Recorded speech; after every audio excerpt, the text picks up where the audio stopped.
Praise the lord. ఈరోజు నెహెమ్యా గ్రంథం 4వ అధ్యాయాన్ని చదువుకుందాం. మేము గోడను నిర్మిస్తూ ఉన్న సంగతి విని సన్బల్లట్ చాలా కోపంతో మండిపడ్డాడు. అతడు యూదులను ఎగతాళి చేస్తూ షోమ్రోను సైన్యం ఎదుట, తన మిత్రుల ఎదుట ఇలా అన్నాడు: దుర్బలమైన ఈ యూదులు చేస్తున్నదేమిటి? తమంతట తామే ఆ గోడను కట్టడం ముగించగలరా? బలులు అర్పిస్తారా? ఒక్క రోజులోనే ఆ పని ముగించగలరా? కాలిపోయిన ఆ చెత్త కుప్పలలో నుంచి రాళ్లను తీసుకొని కొత్తగా వాడుకోగలరా? అమ్మోనువాడు టోబియా అతడి ప్రక్కన ఉండి, వాళ్ళు కట్టిన దాని మీదికి నక్క దూకితే వాళ్ళ రాతి గోడ కూలిపోతుంది అన్నాడు. మా దేవా, విను, మేము తృణీకారానికి గురి అయ్యాము. వాళ్ళ తిట్లు వాళ్ళ నెత్తి మీదికి వచ్చేలా చెయ్యి.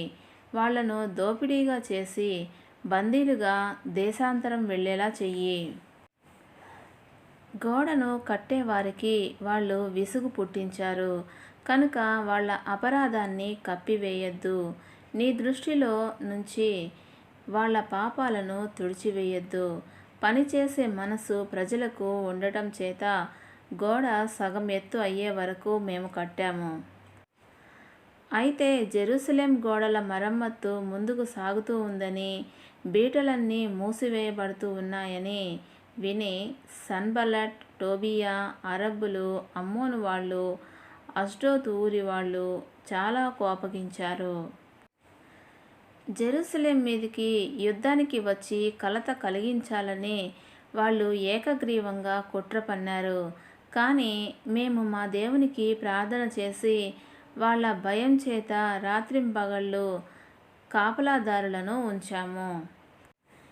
ఈ విధంగా జరుగుతూ ఉంటే యూదావారు బరువులు మోసేవారి బలం తగ్గిపోయింది, శిథిలాలు చాలా ఎక్కువ, గోడ కట్టలేము అన్నారు.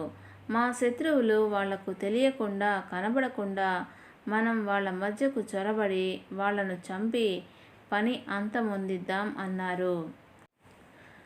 మా శత్రువుల దగ్గర కాపురముంటున్న యూదులు వచ్చి అన్ని దిక్కుల నుంచి వాళ్ళు మనపై పడతారు అని అనేకసార్లు మమ్మల్ని హెచ్చరించారు.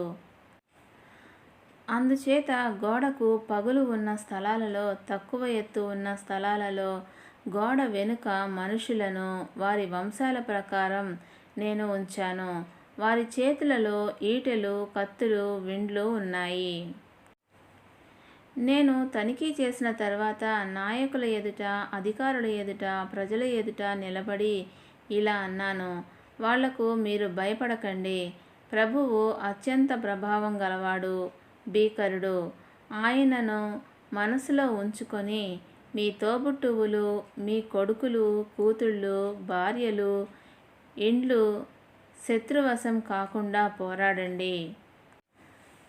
వాళ్ళ కుట్ర విషయం మాకు తెలియవచ్చిందని, దేవుడు దానిని వమ్ము చేశాడని మా శత్రువులు వార్తలు విన్నప్పుడు మేమంతా ఎవరి పనికి వారు గోడ దగ్గరికి వెళ్ళాము.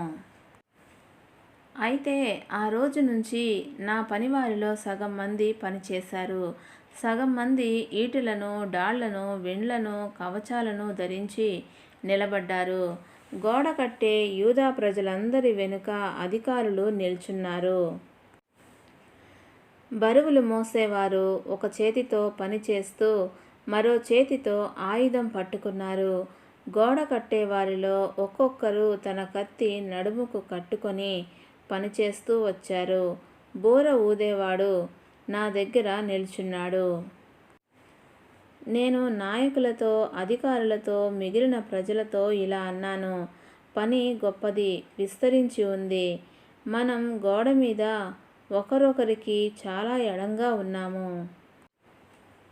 కనుక ఎక్కడి నుంచి మీకు బూరధ్వని వినబడుతుందో అక్కడికి మా దగ్గరికి రండి.